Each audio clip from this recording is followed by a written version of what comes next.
Disclaimer, ang kwentong ito ay isang kathang-isip na hango sa mga kwentong bayan, alamat, at mga personal na karanasan ng ilan sa panahon ng kasaysayang pagsabog ng Bulkang Pinatubo.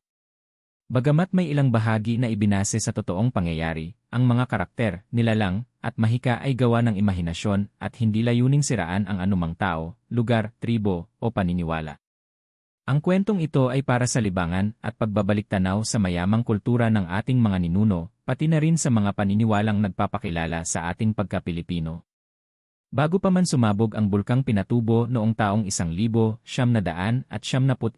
may isang maliit at masukal na baryo sa kanlurang bahagi ng Zambales na tinatawag na Sitio Buho. Doon nakatira si Elias, isang 25 taong gulang na binatang mangingisda na kilala sa kanyang kabaitan at malasakit sa kapwa.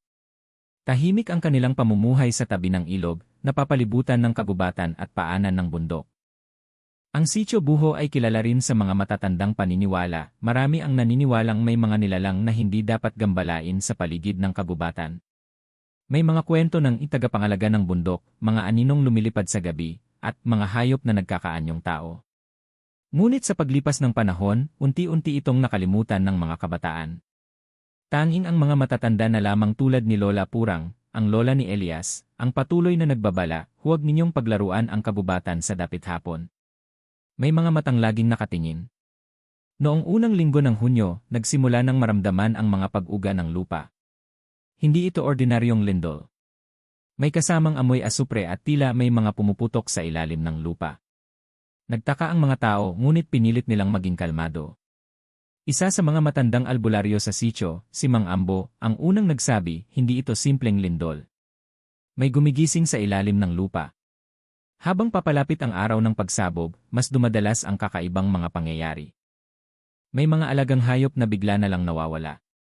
Isang gabi, may batang babae na umiiyak sa gitna ng gabi matapos makita ang kanyang ama na tila nag-iba ng anyo at humahaba ang dila sa dilim. Tiningnan ito ng mga tao bilang trauma o guni-guni lang. Ngunit si Elias, na minsang napadaan sa gilid ng gubat isang gabi, ay may narinig na tila pag-iyak ng sanggol, ngunit nang lapitan niya, ang tinig ay naging parang iyak ng baboy na may kasamang halakhak. Lola, may nakita akong anino sa gilid ng ilog kagabi, hindi yon hayop, sabi ni Elias isang umaga. Tumango lamang si Lola Purang. Nagigising na sila, anya. Kapag sumabog ang bulkan, hindi lang apoy at abo ang lalabas, kundi pati ang mga nilalang na dapat ay nanatili na lang sa ilalim ng lupa.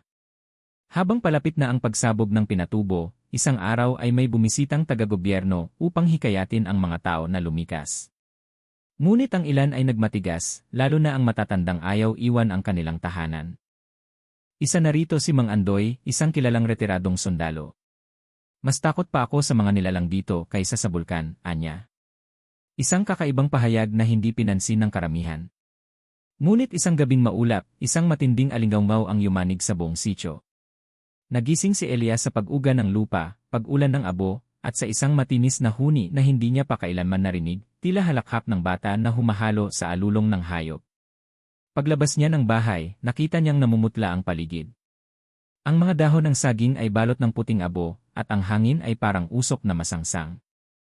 Sa di kalayuan, may anino siyang nasilayan sa bubong ng bahay ni Mang Andoy, mukhang tao pero gumagalaw na parang paniki. Kinaumagahan, pinuntahan ni Elias ang bahay ni Mang Andoy, wala na ang matanda. Isang pulang bakas ng dugo lamang ang naiwan sa pintuan, at isang kakaibang marka ang inukit sa haligi, bilog na may dalawang mata at malalaking pakpak. Dito nagsimulang magpatawag si Elias ng pulong. Hindi na ito simpleng kalamidad. May nilalang na unti-unting nagpapakita sa gitna ng kaguluhan. Ang dating katahimikan ng sitio ay napalitan ng takot, bulung-bulungan, at pagkaalarma.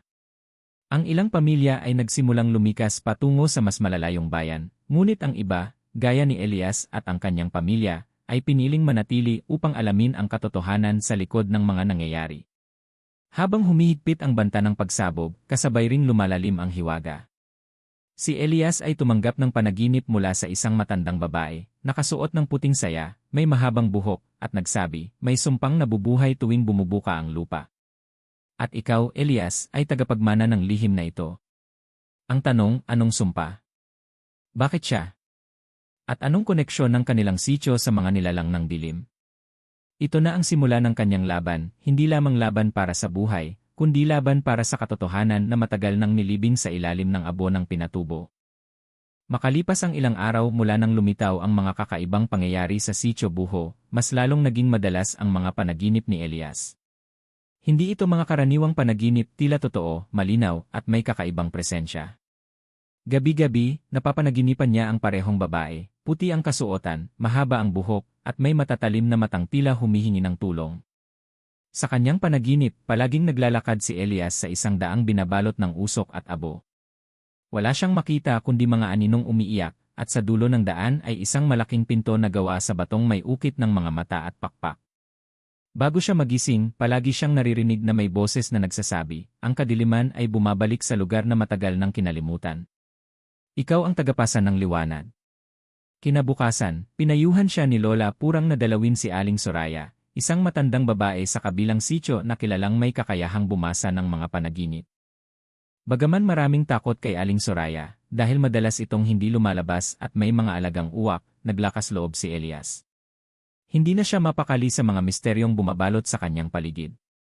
Nang dumating si Elias sa bahay ng matanda, agad siyang pinapasok. Para bang alam na ni Aling Soraya ang kanyang dahilan. Habang pinakikinggan ang kanyang salaysay, tahimik lamang ang matanda, tila pinakikiramdaman ang bawat salitang binibigkas niya. Ang nakita mo sa panaginip mo ay ang daang apuyan, sambit ni Aling Soraya. Isa itong lugar na dinadalaw lamang ng mga may dugo ng tagapagbantay. Hindi ka ordinaryo, Elias. May koneksyon ka sa mga nilalang na nagbabantay sa laylayan ng bundok. Napakunot no si Elias. Anong ibig mong sabihin? Hindi ako albularyo. Isa lang akong mangingisda. Ngunit ang iyong ama ay hindi, sagot ng matanda. Ang iyong amang si Tio Ernesto ay isa sa mga piniling bantay noon, ngunit naglaho siya isang gabi habang may pagyanig sa lupa. Hindi mo alam ang totoo dahil itinago ito ng iyong lola sayo. Mabigat ang loob ni Elias nang umuwi. Sa kanyang pagbabalik, hinarap niya si Lola Purang. At doon, sa unang pagkakataon, inamin ng kanyang lola ang matagal ng sikreto. Ako ang nag-alaga sayo matapos mawala ang ama mo. Totoo ang sinabi ni Soraya. May lahi tayong may koneksyon sa mga sinaunang tagapangalaga ng mga nilalang sa ilalim ng bundok. Ang lahing ito ang tumutulong sa pagbalanse ng dilim at liwanag. Pero nang mawala ang mga bantay, naputol ang proteksyon sa bundok.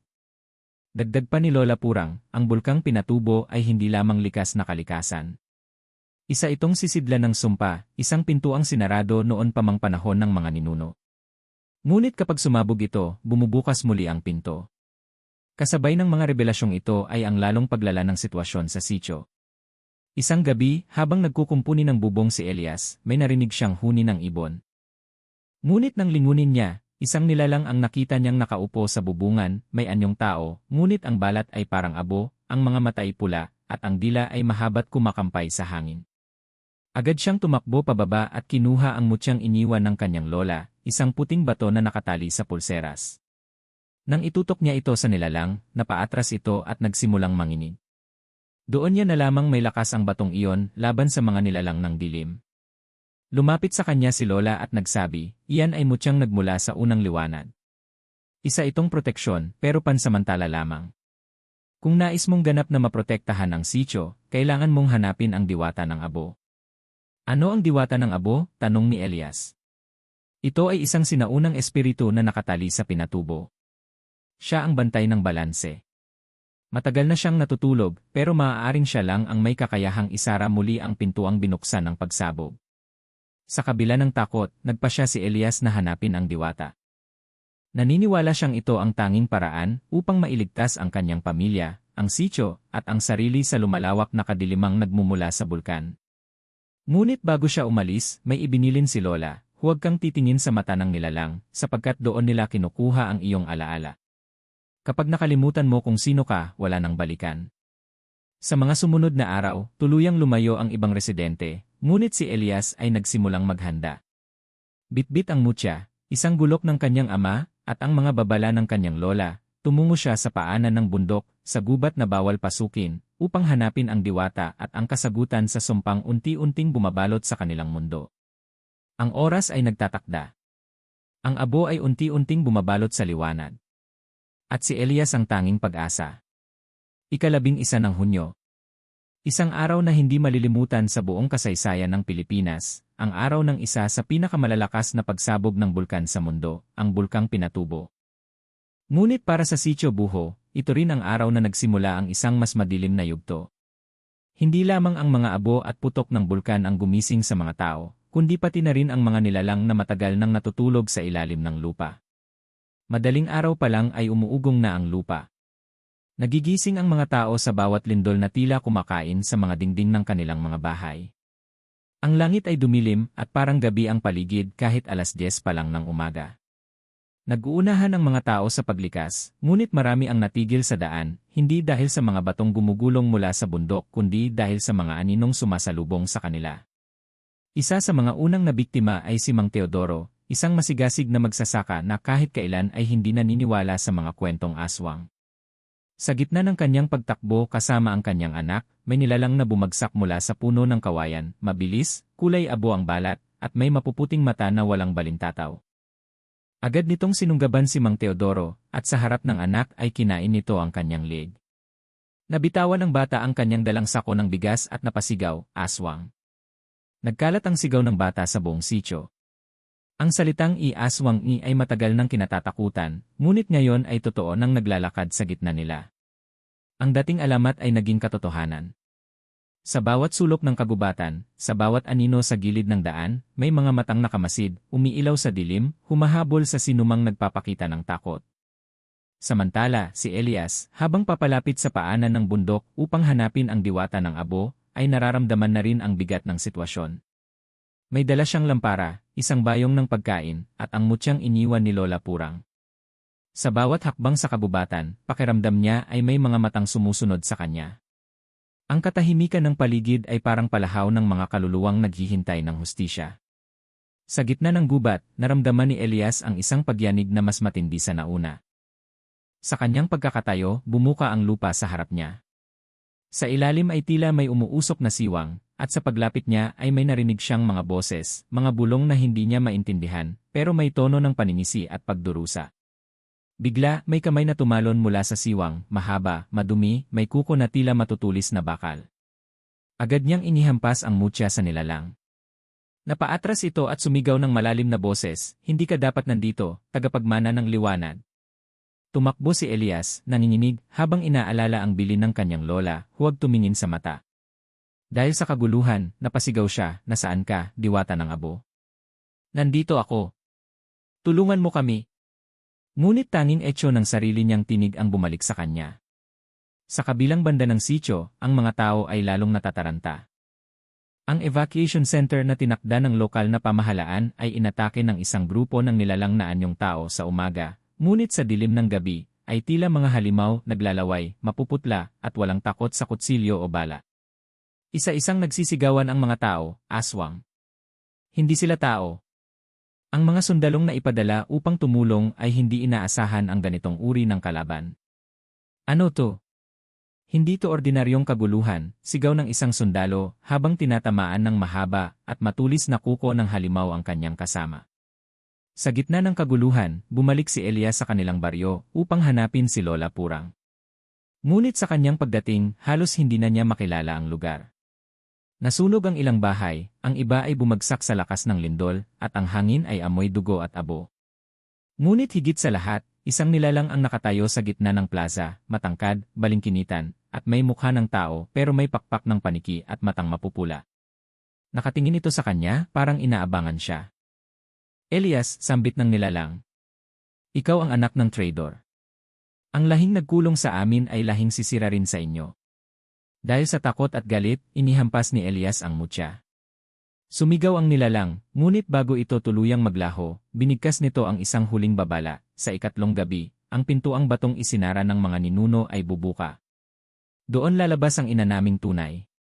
At ang liwanag mo, Elias, ay mapuputi ka ng sariling dugo." Nag-iwan ito ng usok, at pagdating ni Elias sa bahay nila, nakita niyang wala si Lola. Isang sulat lamang ang naiwan, may sulat kamay na nanginginig, "Elias, ikaw ang huli naming pag-asa. Ang diwata ng abo ay naroon sa pinagmumulan. Hanapin mo siya. Ako ay kinuha na nila. Huwag mong hayaan ang dilim na lamunin ang lahat." Sa puntong iyon, nabalot ng put at lungkot si Elias. Ngunit alam niyang hindi na siya pwedeng umatras. Hindi lamang ito laban para sa buhay. Isa itong digmaan ng lahi at siya ang huling bantay. Habang bumibigat ang pag-ulan ng abo at tila mas lumalalim ang gabi sa buong paligid, nagiging mas mahirap para sa mga tao ng Sitio Buho ang makaligtas. Parang may itim na usok na tumatakip hindi lamang sa langit, kundi pati na rin sa kanilang pag-isip, naguguluhan, natatakot, at unti-unting nawawalan ng pag-asa. Sa gitna ng lahat ng ito, si Elias ay tila isang ilaw na sinusubukang magliwanag kahit binabayo ng hangin. Bitbit ang mutyang iniwan ni Lola Purang at isang bag na may pagkain, tubig, at isang gulok, bumalik si Elias sa baryo upang hanapin ang mga natitirang buhay. Sa kabila ng takot na baka makasalubong niya muli ang nilalang na may pulang mata at pakpak ng paniki, hindi niya kayang iwan ang mga kapitbahay niyang dati naging pangalawang pamilya. Una niyang pinuntahan ang pamilya ni Mang Domeng, ang dating kasamahang mangingisda ng kanyang ama. Tahimik ang paligid nang makarating siya sa bahay nito, ngunit may bahid ng dugo sa pintuan. Pinakiramdaman niya ang bawat yapak sa kahoy na sahig. Nang biglang kraak, may nahulog na kahon mula sa itaas. Agad siyang tumutok ng ilaw pataas, at laking gulat niya nang makita si Mang Domeng, basang-basa ng dugo, nanginginig, at yakap-yakap ang dalawang anak nitong walang malay. Elias, tulungan mo kami, hindi sila tao, wala silang mukha, pero kilala nila tayo, bulong ni Mang Domeng habang patuloy ang pagdaloy ng luha sa kanyang pisngi. Agad na tumulong si Elias. Binalot nila ng kumot ang dalawang bata at sinubukang maghanap ng daan palabas ng sitio. Ngunit hindi ito naging madali. Sa bawat kanto, may mga nilalang na nakatambay, nakayuko, nanginginig, pero kapag may naamoy na dugo o takot, bigla itong pumapalahaw at tumatakbo ng parang mababangis na hayop. Minsan, napadaan sila sa lumang palengke. Dito nila nasalubong si Aling Cora, ang tinderang mahilig sa chismis, na ngayoy halos hindi na makilala, punit ang damit, may kagat sa leeg, at malalim ang mata. May kasama ako, dalawa sila mga sanggol, anya, habang nanginginig at hawak-hawak ang kanyang tiyan. Ngunit nang biglang lumiwanag ang ilaw mula sa lamparang dala ni Elias, nakita niya ang totoo, ang tiyan ni Aling Cora ay ginugupit, at sa loob nito ay wala ng laman. Napaatras si Elias. Ngunit bago pa siya makatakbo, isang anino ang lumundag mula sa likod ng tindahan. Agad niya itong tinutukan ng mutya. Sa pagtapat ng liwanag, nagsimulang umusok ang balat ng nilalang. Umalinggaw ang sigaw nito, isang tunog na parang mula sa impyerno. Hindi ito basta-bastang tao. At sa bawat sigaw nito, tila nagkakagulo ang hangin. Nag-uunahan ang mga aninong sumilong sa paligid. Napilitan si Elias na sunugin ang isang bahagi ng palengke gamit ang lumang sulo at lumang alkohol. Sa ingay ng apoy, mabilis silang nakalayo. Nakarating sila sa isang lumang silungan ng mga tricycle sa may gilid ng sitio. Doon muna nila pinatulog ang mga bata. Habang nagpapahinga, lumapit si Mang Domeng kay Elias. Elias, bakit ikaw lang ang hindi nila hinahabol? Sa lahat ng nakita ko, ikaw lang ang kayang humawak sa mutyang yan. Lahat ng aswang lumalayo sa'yo. Tahimik si Elias. Ngunit sa loob niya, alam niyang unti-unti na siyang tinutulak ng tadhana sa gitna ng digmaan, isa siyang tinatawag, hindi lang upang mabuhay, kundi upang maging tagapagligtas. Ilang oras ang lumipas. Habang natutulog ang mga bata, napansin ni Elias na may liwanag na biglang lumitaw mula sa silangan, isang pulang sinag na tila nagmumula sa pinakapusod ng bundok. Doon niya naalala ang sinabi ng nilalang, sa ikatlong gabi, ang pintuang batong isinara ng mga ninuno ay bubuka. Bukas ang ikatlong gabi. Napagpasyahan ni Elias na kailangan na nilang lumikas palayo sa paanan ng bundok bago tuluyang bumuka ang pintuan ng kadiliman. Ngunit hindi pa sila nakakaalis, may isang batang biglang napaiyak, isa sa mga anak ni Mang Domeng. Paglingon nila, nakita nila ang isa sa mga nilalang na yumuyuko sa kadiliman, tila naghihintay ng tamang oras. Ngunit hindi ito umatake. Tumingin lamang ito kay Elias at bulong ng bulong, hindi mo kami matatanggal. Bahagi ka rin namin. Dugong aswang ang nananalaytay sayo. Napatigil si Elias. Tumigil din ang kanyang paghinga. Ano nang ibig sabihin noon? May dugong aswang siya. Paano? Agad siyang bumalik sa ulirat. Mang Domeng, alis na tayo. Ngayon din, sabay bitbit sa dalawang bata. Patakbo silang lumabas ng sitio, dumaan sa lumang gilingan ng palay, lumusot sa palayan, at nakarating sa sapa. Dito sila pansamantalang nanatili. Ngunit sa bawat hakbang, nararamdaman ni Elias na may nakasunod sa kanila. Hindi na lamang ito mga halimaw. May nilalaman na ring tanong ang dilim na gumagapang sa kanyang isipan, sino ba talaga ako? Sa kanyang pag-upo sa gilid ng sapa, tinanong siya ni Mang Domeng, Elias, anong plano mo pagkatapos nito? Sumagot siya ng buo ang loob, kahit may alinlangan sa puso, kailangan kong tapusin ang lahat. Kailangan kong harapin ang diwata ng abo. Baka siya lang ang makapagsabi kung totoo nga ba ang lahat. At sa sandaling iyon, lumapit ang isa sa mga bata at iniabot sa kanya ang punit na papel mula sa sulat ng kanyang lola. Sa likod nito, may guhit ng bundok at isang lihim na landas na patungo sa pinakailalim ng pinatubo. Ang susunod na hakbang ay malinaw, tungo sa pinagmulan ng lahat ng dilim. Habang nagpapatuloy sa kanilang paglalakbay papalayo sa Sitio Buho, nabanaagan ni Elias sa kanyang alaala ang isang pangalan na minsang binanggit ni Lola Purang noon, si Matandang Kaloy, isang ermitanyong naninirahan sa paanan ng bundok, malapit sa lugar na tinatawag nilang Gikweba ng Alitaptap. Ayon sa kanyang lola, si Matandang Kaloy ay isa sa mga pinakahuling tagapagtago ng lihim ng mga lahi ng aswang at ng mga bantay na sinumpa. Kung nais mong malaman ang totoo, si Kaloy ang huli nilang kaalaman, sabi ng kanyang lola isang beses habang nagsisiga ng dahon sa gabi. Nang sumilay ang liwanag sa likod ng makapal na ulap ng abo, iniwan ni Elias pansamantala sina Mang Domeng at ang mga bata sa isang lumang taguan sa gubat. Dinala niya ang mutya, gulok, at isang maliit na lampara habang tinutungo ang kuweba ng Alitaptap. Ang lugar ay tahimik, ngunit hindi mapayapa. Ang katahimikan ay parang kaway ng panganib, at ang bawat hakbang ay may kasamang huni ng mga ibong hindi niya kilala at mga tuyong dahong biglang nagkakaluskos kahit walang hangin. Paglapit sa kuweba, narinig niya ang isang kakaibang awit, mababa, parang salmo, paulit-ulit. Sa ilalim ng lupa, matay dilat. Sa ibabaw ng mundo, dugoy alat. Tila lumalabas mula sa kaibuturan ng kuweba ang tinig. Dahan-dahang pumasok si Elias. Sa loob ay may mga sanga ng kahoy na isinabit sa kisami, may mga alay na prutas, at sa gitna, isang matandang lalaking may puting balbas, nakaupo sa harap ng apoy. Alam kong darating ka, sambit ng matanda nang hindi man lang lumilingon. Ikaw ang pinakahuling anak ng bantay. Napatigil si Elias. Ikaw si Matandang Kaloy. At hindi mo na kailangan pang magpakilala, Elias. Ang dugo mo ay umaalingasaw sa lugar na ito. Isa ka sa pinakahuling may dalang liwanag, ngunit may bahid ka rin ng dilim. Umupo si Elias sa tapat ng apoy. Dito, nagsimulang ikwento ni Matandang Kaloy ang lihim na matagal nang kinikimkim ng kanilang angkan, ang kasaysayan ng mga aswang sa ilalim ng pinatubo. Noong unang panahon, bago pa man dumating ang mga Kastila, may mga nilalang na tinawag naming taglay dilim. Hindi sila nilikha ng Diyos ni ng demonyo. Isa silang sangay ng kalikasan, sadyang isinilang upang balansihin ang buhay at kamatayan. Ngunit nang magsimulang sirain ng tao ang kalikasan, naging marahas ang mga nilalang na ito. Kinain nila ang mga tao, sinakop ang mga bayan, at ginawang alipin ang mga mahihina. Nabahala si Elias. Paanong naging aswang ang mga ito? Ang katawagang aswang ay itinawag lamang sa kanila ng tao. Pero ang tunay nilang anyo ay kabaligtaran ng liwanag. Sila ang tagakolekta ng takot, galit, at kasakiman. At upang mapanatili ang balanse, nagtipon ang mga unang albularyo, babaylan, at bantay, upang ikulong ang mga taglay dilim sa ilalim ng bulkang Pinatubo. Ginamit nila ang tatlong sagradong bagay, ang mutya ng liwanag, ang bituing selyado, at ang pintong bato ng apoy. Ipinakita ni Elias ang mutya sa pulseras niya. Kumislap ito sa liwanag ng apoy. Napangiti si Matandang Kaloy. Iyan ang una sa tatlo.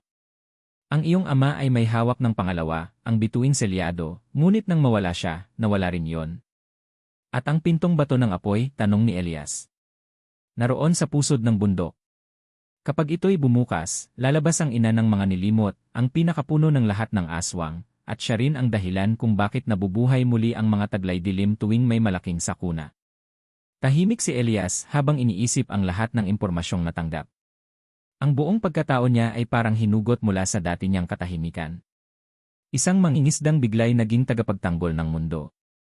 Lolo Kaloy, kung may aswang akong dugo, ibig bang sabihin isa rin akong nilalang na tulad nila?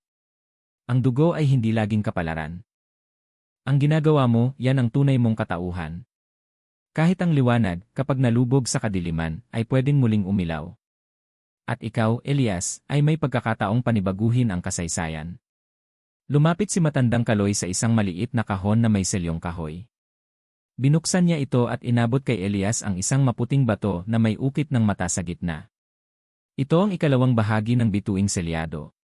Hindi ko alam kung anong ginawa ng iyong ama upang mahati ito, pero sa tamang kamay, kaya nitong ipikit ang pintong bubukas sa ikatlong gabi. Nang paalis na si Elias, hinawakan siya ni Kaloy sa balikat. Bago ka umalis, mag-ingat ka sa sarili mong anino. Dahil kapag ikaw ay humarap sa pinuno ng dilim, siya ay maaaring mag-anyong ikaw. Sa pagbaba ni Elias mula sa kuweba, ramdam niyang may panibagong lakas ang dumadaloy sa kanyang laman. Ngunit kasabay nito, mas mabigat ang pasaning dala. Sa kanyang puso, naroon ang isang tanong na paulit-ulit niyang tinatanong sa sarili, makakaya ko bang pigilan ang paglabas ng ina ng mga nilimot? Ang oras ay lumilipas. Sa susunod na gabi, magbubukas ang pinto ng dilim. Bumalik si Elias sa kinaroroonan ni Mang Domeng at ng mga bata sa loob ng masukal na gubat na nagsisilbing pansamantalang taguan. Hindi na makikitaan ng bakas ng kaligtasan ang paligid, ang mga puno ay unti-unti nang natutuyo, ang mga hayop ay tila naglaho, at ang hangin ay amoy kalawang at usok. Ngunit mas mabigat sa dibdib ni Elias ang katotohanang natutunan niya mula kay matandang Kaloy, na ang kanyang ama ay bantay at may koneksyon siya sa mga nilalang ng dilim. Hindi pa man siya nakakatulog nang bigla siyang napatingin sa malayo. May marahang yapak sa damuhan. Sa unay inakala niyang isa sa mga nilalang na humahabol sa kanila, kaya agad niyang tinutok ang mutya sa direksyon ng tunog. Ngunit paglitaw ng figura sa likod ng mga dahon, napatigil siya. Maam Belen. Tumambad sa kanya ang dating guro niya sa elementarya, si Maam Belen, isang babaeng palakaibigan, mahilig tumulong, at matagal nang itinuturing ng buong sityo na huwaran ng kabutihan. Nakasuot pa ito ng lumanyang uniforme, at may hawak na lumang aklat. Ngunit kakaiba ang kanyang lakad, hindi ito natural. Parang hindi siya tumatama sa lupa. Ang kanyang mga matay kulay abo at tila walang damdamin. Ngunit ang kanyang ngiti, isang pamilyar, ngunit malamig at mapanganib na ngiti. Elias, ang laki mo na. Kamusta ka na, iho? Tanong nito, may bahid ng lambing ngunit may kinikimkim na lihim. Nang marinig ng mga bata ang tinig ni Maam Belen, bigla silang lumabas. Si Maam, sigaw ng isa at tumakbo upang lumapit. Ngunit agad na hinarang ni Elias ang bata. Huwag! Tumingin si Maam Belen kay Elias at tumawa ng mahina. Naalala mo pa ba nung tinuruan kita magsulat? Ikaw ang paborito kong estudyante. Napakabait mong bata. Maam, ano kayo? Tanong ni Elias, nanginginig ang boses. Biglang nagbago ang mukha ni Maam Belen. Ang kanyang mga mata ay lumiit, ang ngiti ay lumaki hanggang sa gilid ng kanyang pisngi, at ang balat niya ay nagputla hanggang sa tila parang abo. Ano nga ba ako, Elias? Isa ba akong nilalang ng dilim o isa lamang biktima ng kasaysayan?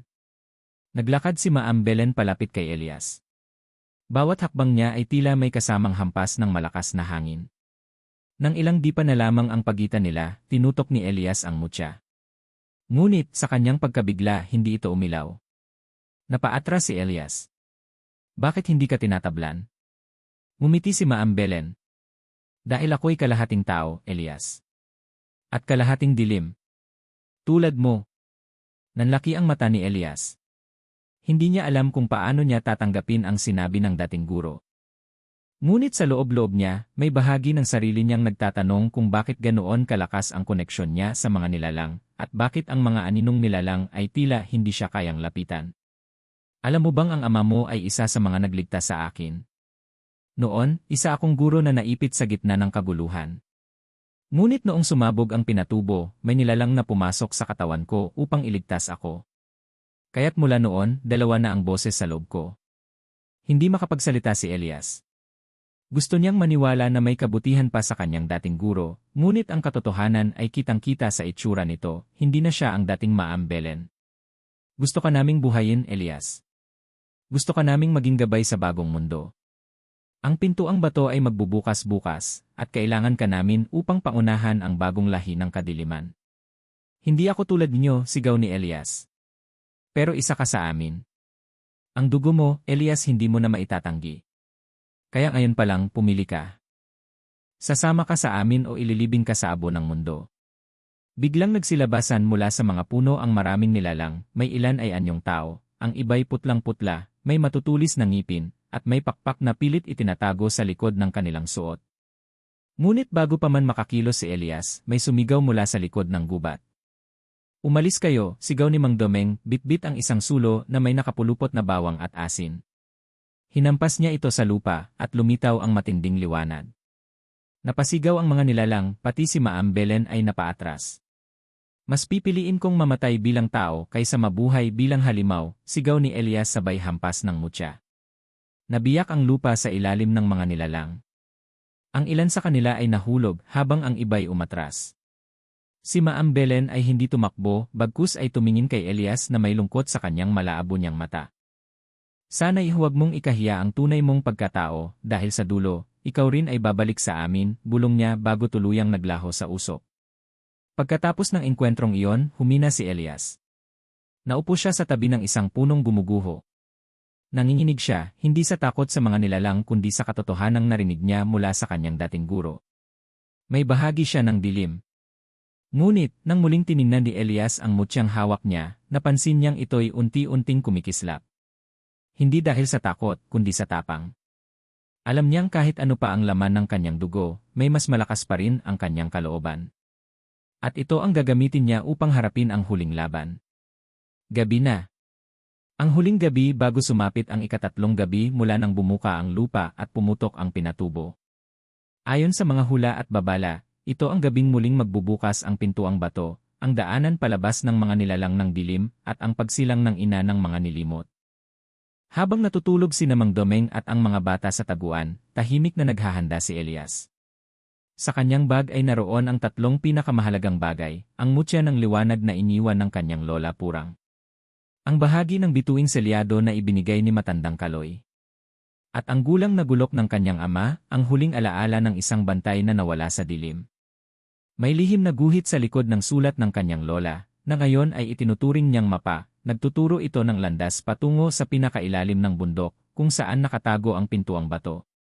Humalik siya sa noo ng dalawang bata, iniabot kay Mang Domeng ang natitirang pagkain, at saka nagpahayag, kung sakali mang di ako makabalik, sabihin mo sa lahat, may nagtangkang lumaban. Tumango si Mang Domeng, ngunit bago umalis si Elias, inabot nito sa kanya ang isang balot ng asin, halamang ugat, at isang piraso ng krusipihong tanso. Panlaban mo yan sa mga sumasapi sa loob ng bundok. At ito, sabay abot ng lumang bantay sigil, isang maliit na piraso ng kahoy na may ukit, galing yan sa tatay mo. Nahanap ko sa lumang bangka nyo. Hindi na sumagot si Elias. Sa halip ay nilagay sa bulsa ang sigil at nagsimulang maglakad patungo sa bundok. Malamig ang gabi, ngunit parang may apoy sa dibdib niya. Hindi ito galit. Isa itong matibay na paninindigan na dapat tapusin ang sumpang unti-unting lumalamon sa kanilang mundo. Sa loob ng bulkang pinatubo ang landas papasok sa paanan ng bulkan ay tila hindi pangkaraniwan. Habang papalapit si Elias, napansin niyang lumalaki ang mga punong tuyot, at ang lupa ay parang humihinga, umiinit, umuusok, at may mga biyak na tila may ilaw na nagmumula sa ilalim. Sa isang bahagi ng bangin, natagpuan niya ang bungad ng isang kuweba, may malalaking batong pabilog sa gilid, at sa gitna ay isang ukit ng mata at pakpak, parehong marka na nakita niya noon sa bahay ni Mang Andoy. Pumasok siya. Ang loob ay madilim, malamig, at mabaho, parang pinaghalong asupre at dugo. Bawat yapak niya ay may etyo, ngunit sa kabila nito, alam niyang hindi siya nag-iisa. Sa paligid, may mga mata sa kadiliman. Hindi sumusugod, hindi nagsasalita, pero sumusunod. Sa bandang dulo, sa isang silid ng kuweba, ay naroon ang tinatawag nilang pintuang bato. Isang dambuhalang pader ng bato na may ukit ng mga mukha, nakapikit, waring natutulog. May tatlong hukay sa gitna, isa sa hugis mutya, isa'y bituin, at ang isa'y bilog na parang mata. Inilagay ni Elias ang mutya ng liwanag sa unang hukay. Kumislap ang bato. Isinunod niya ang bahagi ng bituing selyado sa pangalawa. Umingay ang paligid, tila may gumagalaw sa ilalim ng lupa. Ang huli ay ang mata. Ngunit wala siya ng huling piraso. Biglang may nagsalita mula sa likod niya. Ang huling mata ay nasayo. Lumingon si Elias. At doon niya nakita ang isang lalaking kamukhang kamukha niya, matangkad, matipuno, ngunit ang mga mata ay pulang-pula. Ang tinig ay pamilyar, ngunit parang mas malalim, mas mabangis. Ano ka? Tanong ni Elias. Ako ay ikaw ang bahagi mong itinanggi. Ako ang dugong aswang sa iyong loob. Itinatago mo ako, pero ako ang tutulong sa iyo upang buksan ang pinto. Kapag binuksan mo ito, ikaw ang magiging bagong tagapagmana ng kadiliman. Hindi ako bababa sa ganyang antas. Ngunit hindi pa man siya makailag, sumugod na ang kanyang anino, ang kanyang tikambal sa dilim. Naglaban sila. Sunggab, iwas, saksak. Sa bawat hampas ni Elias ng bulok, nawawala at muling sumusulpot ang nilalang. Hanggang sa sinubukan ng anino na kunin ang mutya mula sa bato. Agad sumigaw si Elias, hindi ikaw ang may karapatang humawak niyan. Tila tumigil ang oras. Naitutok ni Elias ang bantay sigil sa noo ng nilalang. Kumislap ito, at unti-unting natunaw ang anino, nagsisigaw, nanliliit, at sa huli, naging abo. Huminga si Elias ng malalim. Pinagpawisan, sugatan, ngunit buo ang loob. At sa kanyang paglapit sa huling hukay, inilabas niya ang sigil, hugis mata rin, may ukit na pakpak sa gilid. Ipinasok niya ito. Biglang nanginig ang buong kuweba. Ang pintuang bato ay nagsimulang bumukas, dahan-dahan, parang bibig na matagal nang nakatikom. Mula sa loob, may malamig na hangin lumabas, hangin na amoy dugo, luha, at libong taon ng peghati. At mula sa dilim, isang boses ang narinig ni Elias, sino ang naglalakas loob na buksan ang pintong isinara ng panahon? Tinitigan ni Elias ang bumubukas na pinto. At buong tapang na sumagot, ako si Elias. Anak ng liwanag, inapo ng bantay. At ako ang magtatapos sa sumpa ninyong gumising muli. Sa pagbukas ng pintuang bato, isang liwanag na mapula ang bumulwak mula sa kailaliman, hindi ito liwanag ng araw, kundi ng isang bagay na mas matanda pa sa mga alamat. Sa loob ng siwang ay may hagdang batong pababa sa isang kuweba na tila walang hanggan ang lalim.